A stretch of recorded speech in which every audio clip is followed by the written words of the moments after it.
Good evening and welcome to another edition of Mental Health Mondays. I'm Pastor Trevor Phillips, pastor of Saving Grace Community Church. Along with me tonight, once again, is Dr. Quentin Moss, president, founder, CEO, and yes, chief medical director of modern psychiatry.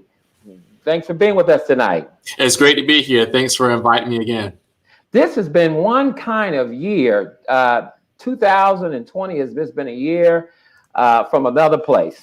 It's been a place that has caused tremendous stress, that has been the cause of many the feeling of hopelessness, and there's so much that has gone on and transpired during this year that folks has been stressed out, and some have been so stressed out. I believe, Dr. Moss, that we just simply have forgotten to laugh. Yeah. We have forgotten to laugh. And so tonight's subject is laugh out loud, why we all need to have a good laugh, why we all need to have a good laugh. And so tonight we're hoping and praying that our guest will arrive in the person of Daryl Clark. But if he doesn't, we are prepared to discuss the subject. It's a wonderful thing that God has created us in such a way of having the feature, if you will, and given us the ability to laugh. In fact, the Word of God says that in Ecclesiastes 3:4, that there is a time to weep, a time to laugh, a time to mourn, and a time to dance. And it's interesting that a time to weep precedes, it comes before a time to laugh, which suggests to me that even in our weeping, there is room for laughter. And so in our most darkest times, in our most challenging moments, God has set us up and created us to laugh. And that's a wonderful thing. I don't know what you have in your home, but if you're like me, in your home, you have a water heater. And on the water heater, there's something called the pressure relief valve. And it's there to make sure that the pressure does not mount inside the tank, whatever size, that it explodes. That's right. And I believe that God has created us to cry when we need to cry, to laugh, to make sure that the pressure doesn't mount so we don't explode. He's given us an avenue. He's given us a divine feature to be able to handle the good times, the bad times. He's given us that feature. And so, yes, cry if we must. Yeah. But let's laugh a little too. That's Amen. Right. The Bible says also that God will fill your mouth with laughter and your lips with shouting. I mean, God gives us things to laugh at. And there's some things that some people find humorous and some people don't find humorous. That's right. But I believe that what's funny, what's amusing, is in the eye of the one who's laughing. And so when I think about having a good laugh and what that looks like, and just being hysterical over something, to me, this is kind of what it looks like.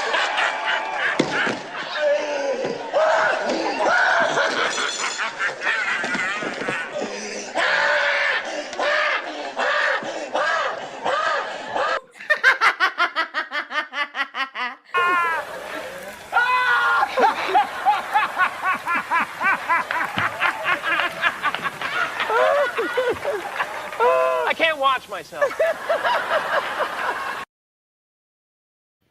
I think that's what laughter looks like to me. When somebody is laughing to that level, they're really taking advantage of the feature and having the ability to laugh, and that's a wonderful thing. That's a wonderful thing, just to be able to share in a good laugh, to just really find something humorous. And again, what we laugh at it really is in the behind in the eye of the person who finds things amusing, right? That's right. I don't pretend to be a comedian, but I'm going to share throughout our discussion tonight some dry humor, and I encourage those that are watching tonight, if they have something they deem pretty safe, pretty rated G, that they would do that in the comments section, and we like to favor. But I might ask you a question, Dr. Moss. Yeah. What do you call a black opera singer? I could y'all another preacher's name, but I don't know, man. Negro. Okay, so what humor? What we find to be humorous is totally in the eye of the person who tells the joke, right, and who receives it, right? So.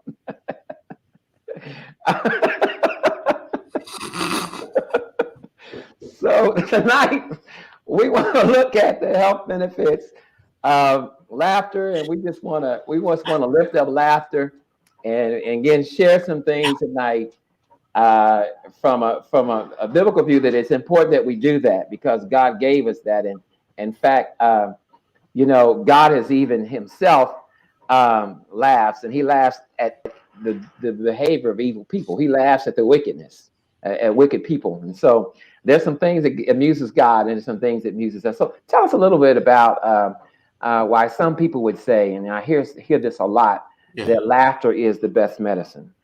Laughter is the best medicine. When I was in medical school, I got a chance to speak with this guy named Patch Adams. Some folks may know this gentleman, but this is a cancer doctor who would dress up as a clown. And when he did his rounding with kids and sometimes adults, he would actually dress up as a clown and do some pretty funny stuff. Wow. But we find that people actually respond better to treatment. People have a lot better health outcomes when they're laughing. And laughing does a lot of things, and we can talk about that a little bit. But part of what's great about laughter is the benefit that I get when I see something funny that I want to laugh at. Like the clip of the first movie that you saw. Right. I go back and remember what that movie was, and that was a funny movie. So I can watch it tonight so I can get some benefit.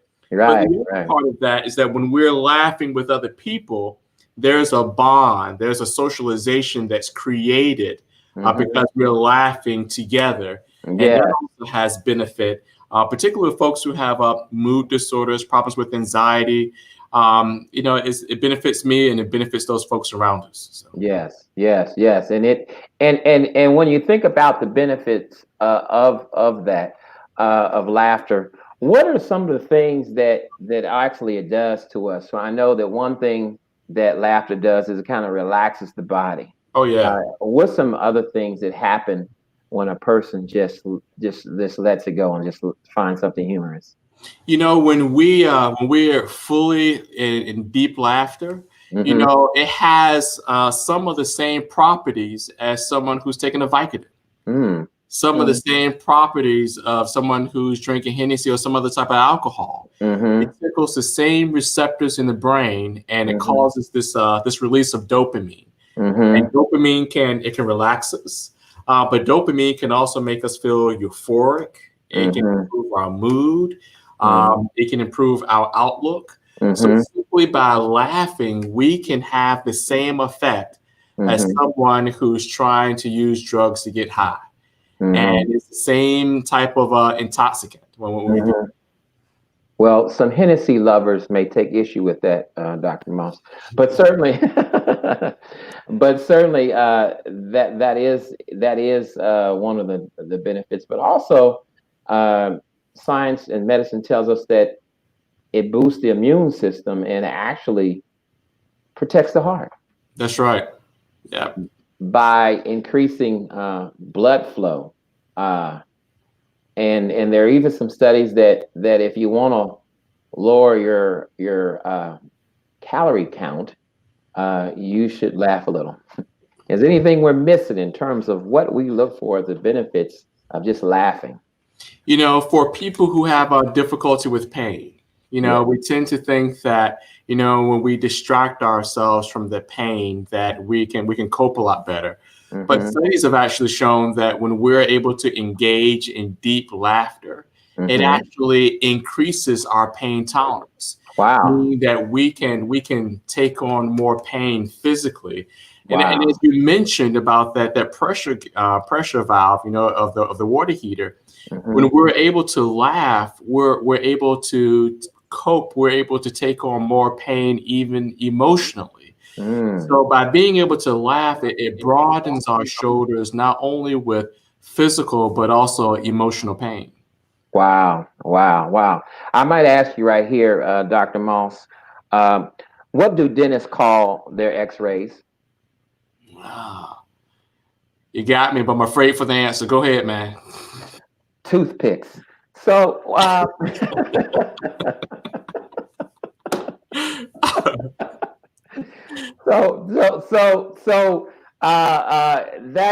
that's a great thing to know, because oftentimes when we are stressed out, when we are feeling sorrowful and we're feeling down, one of the things that we do is we kind of dig in to being down, and we don't look. Oftentimes, we may think we don't feel like laughing in a particular moment, but it might be, would you agree, a strategy for us, along with the basic standards, praying, worship, and all of that, that we might pick aside some therapeutic movie. You know, the first clip came from Nutty Professor, where he turned into Eddie Love, and so we may just say, okay, when I get down, here is a good joke, or who is a go-to movie that I know that will make me laugh. You know, I have someone in my congregation, in fact, my producer, not necessarily when she's down, but when she's in the need of entertainment, she watches The Color Purple. And if you ever watch The Color Purple with her, she knows everyone's lines. And so for her, it offers some amusement and some sense of safety and sense of where she can go through that. So would you not agree that that might be a great strategy to employ or to consider when you're down, to pick a movie? Oh yeah, pick a movie that's funny, that's you can laugh with. I'll tell you something else that some folks do. Some folks just scroll through Facebook. Yeah. Look at some funny posts, you know what I mean? Not the mean spirited stuff, but there's some funny stuff even on Facebook that folks sometimes scroll through. So finding something that stimulates us to laugh.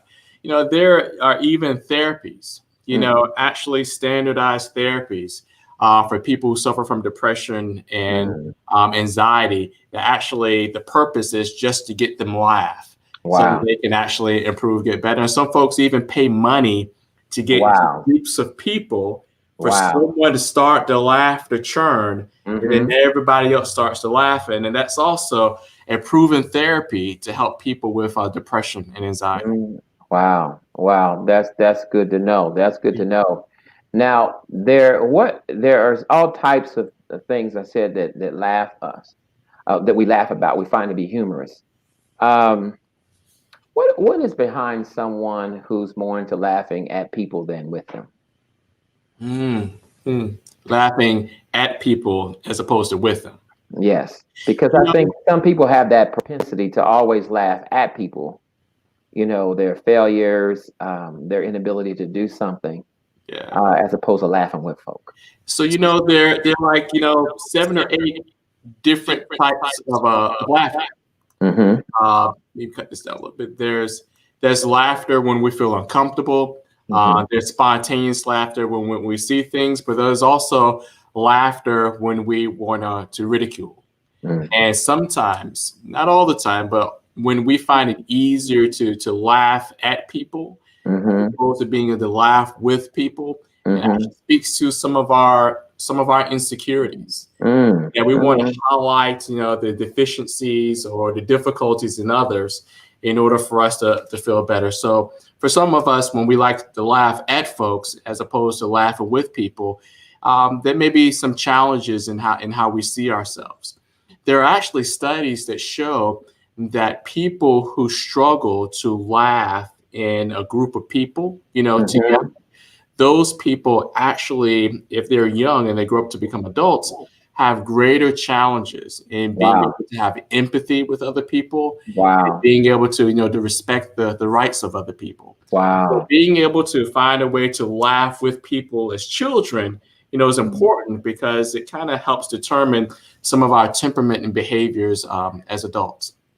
So if we look at our homes as a laboratory, if you will, and our children are a part of this experiment called parenthood, then what we see, what our child becomes, we know in terms of just personal development, social development, that we're products of our environments.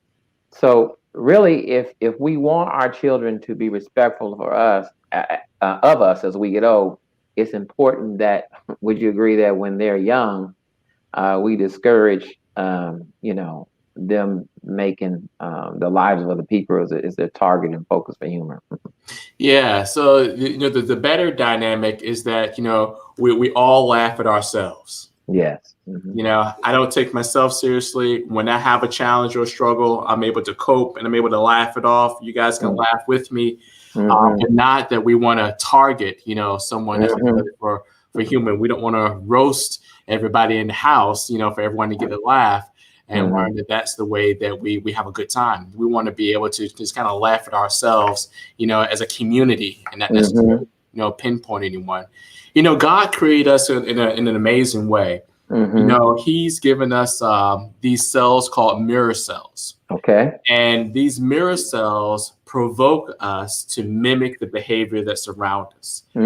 So if we're in an environment where folks are cutting up and laughing, it makes me then want to cut up and laugh. And the next person want to cut up and laugh. We've all been in a situation where someone told a joke, Pastor Phillips, that wasn't particularly funny, but because everybody's laughing and everybody's cutting up around it, it makes you want to cut up as well. That's one of the benefits of being in a community or with close friends or with family in which there's a great deal of humor. Particularly if we're all laughing together, because your good time, because my good time becomes our good time, and we're all getting the benefits from it. So in essence, what you're saying is that laughing, it's contagious. It is. It is. And if you're in a room full of people, that's why I know that when I have opportunity, I notice to eulogize someone, that I find that the more humor I inject into the situation, the better that those are grieving, they're able to cope with that. And it kind of relieves the stress. It kind of in a sense improves the mood a little bit. And I think that, we need to look at laughter as a mood altering behavior. It is. And so, but I do know that there's some people, Dr. Moss, who love to laugh and they love the good laugh, but seemingly they seem to laugh as adults at all the wrong times. And some laugh, and you just turn around and you kind of wonder what might be going on with them. Are there disorders that speak to someone who just may be laughing a little too much at the wrong time? Well, some of us are more disinhibited than others, right? Okay. So the more inhibited of a person that I am, then more likely I'm going to pull back on my laughter. I'm not going to have as much spontaneous laughter. I'm going to try to shut it down. And some folks are greatly disinhibited, so they're going to laugh long and hard and roll on the floor, can't breathe, and all of that. So that's a normal part of it. But also, laughter has to deal with being able to understand social cues, right? Okay. So we see what's supposed to happen, and we compare that to what is happening, And the more incongruent they are, for a lot of us, the funnier that it is. Okay. And so that's what creates this, oftentimes, this spark of laughter. But there Mm-hmm. are people who are not able to recognize that appropriately, and they laugh at the wrong times. And then, unfortunately, there are people who actually have, lesions or disorders of the brain in which they Wow. have uncontrollable laughter, Mhm. which sometimes comes off very inappropriate, but it's really, truly, even uncomfortable for the person who's laughing. And that's a whole another neurological discussion. Wow. Wow. Well, that's really interesting because we often have, we again, everyone likes a good laugh. Hmm. Everyone likes to be a part of something that is seems and accepted by the majority as being funny. But there are times that when I've been in environments where people have been laughing and everyone's kind of turned their head and said, "Well, I don't know if it's funny or not. I don't know if we should laugh or not," And I think certainly being socially aware and being cognizant of what might be offensive, what might be funny to others, is a key to as to when you laugh and when you don't. Would you agree? It is. It is. Yeah. I have another joke, Dr. Okay. Moss. Let it rip, man. Do you want to hear a construction joke? Do you want to hear construction joke? Go right ahead. Yeah. Sorry, I'm still working on it. So we that was a joke.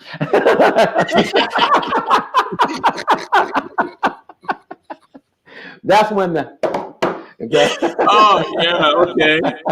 All right. You got me there, man, because that was 10 feet over my head. You got me there, man. Goodness. In this military age, I might ask you a question. Do you know what they call a baby army? No. An infantry. Oh, So you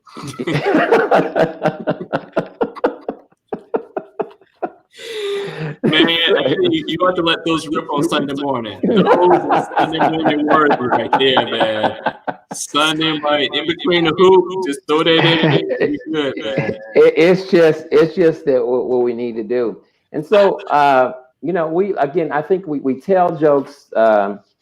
Some of us tell jokes to draw attention to ourselves, to be funny, and some of us tell jokes in a very serious way to keep from crying. Mm-hmm. And so I think it's incumbent upon us that when a person in every situation uh, has and finds things serious and never ever uh, takes time not to laugh but be very serious about something, I think that would you agree, speaks to a deficit in their personality they might have to always want to laugh rather than, because again, there's a time for everything, to make sure that we're laughing at the appropriate times and when we need to laugh. Would you agree? Yeah. So, laughing is a defense mechanism. Mm-hmm. And so we can use it, and sometimes it works quite well as we're trying to cope in a situation or we're trying to diffuse a situation. But laughter sometimes can be used in as a defense mechanism to deflect, Mm-hmm. to really address key issues that need to be processed. And Mm-hmm. we see it all the time when we have uncomfortable conversations or an uncomfortable predicament. Someone would bring in humor, and they may bring in humor and continue to stretch it in order to deflect for what needs to be discussed or what needs to be processed. And Right. sometimes we can, even use that same humor to really to minimize the importance of the situation. Wow. Those things that we're supposed to have reverence for, Mhm. or society codes say that they're sacred. We can minimize those things by laughter. So. Well, certainly, people say to now that in this Advent season that we will hear the expression, "'Tis the season to be jolly." Fa la la la la la la la. And not everybody are in these times can say that these are jolly moments for them. I think, and I've learned, and I'm sure you have learned that for certain things, it behooves us to be intentional. And so, what do you, from your vantage point as a mental health professional, how can we be intentional We mentioned, setting aside a movie earlier. What other ways can we be intentional and purposeful and making sure that we take time out to laugh? I think that I'm going to go back to the movie situation. So I'm going to take today. Today, I've come in as a Monday, and I'm putting out the fires from the weekend, trying to help clients, solve their crisis. And I have to still kind of push through the week. And tonight, I'm going to go home and I'm going to find a funny movie. Okay. I'm going to be intentional, and maybe the Nutty Professor, but I'm going to be intentional about trying to find something that I can laugh at. So, we tend to think that the weekends are for that, and the weekends gives us plenty of time to be able to do that. But even when we find that we want to find a way to continue to manage and cope and keep our mental health, being intentional with finding a good movie or even a funny song. There's some songs I listen to that's just, they weren't so funny when I was young because I thought they were serious songs. But now that I'm mature and I listen to those songs now, they were doggone funny, And so there's certain things that we can do, again, intentionally with media to try to lift our moods. The other thing that we can do is that we all oftentimes have that funny friend. Yeah. Who is funny, not trying to be funny. They may have a pocket full of jokes, but these folks are just funny by their what they say, their interpretations of situation. We may call that friend, just to have some engagement. That's absolutely right. I'm thinking about a friend I have, and we often say that really he should have been on stage anyway, because his humor is just, and his clean humor is just. It's just a natural for him, and I still tell him, you need to be on stage. You need to be on stage. I don't know how you feel about it, but as a child, I was always interested in. I never wanted to be a veterinarian, but animals always interested me, and so cows was always an interesting animal. And I noticed that cows, like us, they have medical conditions, so. I might ask you the question, what would you call a cow with a twitch? I don't know, man. What would you call it? Beef jerky. Beef jerky. So I like the jokes and the punchline, but I also like the way you try to creep into the joke a little bit too. Because that part is a little bit funny as well, because I never know when it's coming. But I like the segue. It's called the setup. It's called the setup, right? How you gonna set this joke up? How you gonna get there? Yeah.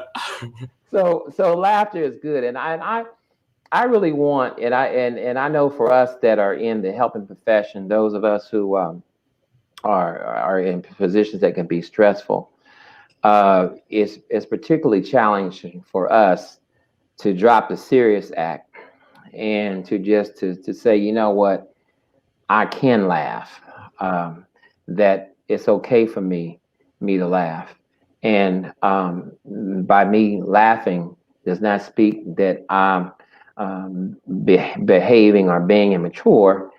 It just lets me know that cognitively that's something that I need to do in order to survive. And I think that as we talk about tonight's subject, laughing out loud, and why we all need a good laugh, I think it's really important for us to understand and embrace this idea of laughing and to reconnect with our own funny bone, and to be intentional about that. As we are preparing to close in our final seconds tonight, Dr. Moss, what final words would you leave for those who really may not feel like laughing tonight, but could benefit from a good laugh? We often do things that we don't feel like doing. We exercise when we don't feel like exercising. We eat right when we really want to taste something else. And laughter is one of those things that even if we don't find ourselves in the mood to laugh, we can Mhm. force ourselves to laugh. Yes, Yeah. yes, yes. Even if we start superficially with laughing, get enough time, we'll actually get into a good laugh. And Yeah. so I would say that along with all those things, including vegetables and exercise that we don't like, laughter is one of those things that we can kind of try to force onto a mood to see if Yeah. we can create a turnaround. Awesome. Well, I want to thank you again tonight, and we are praying for our guest comedian. We're sorry that we missed him. But in closing, I would ask you, what type of shoes does a spy wear? Sneakers. There you go. You got all. You must have heard it before. Black Panther, my brother, Black Panther. You got it. You got it. Oh, it's been a great time to our visitors, Yeah. to our viewers. Thanks tonight for joining in us with this slapstick, dry humor, but a very serious discussion about how laughing may benefit you and why you just need to laugh sometime. Until we're with you again, we want to encourage you to feel better, become better, and we want you to live better.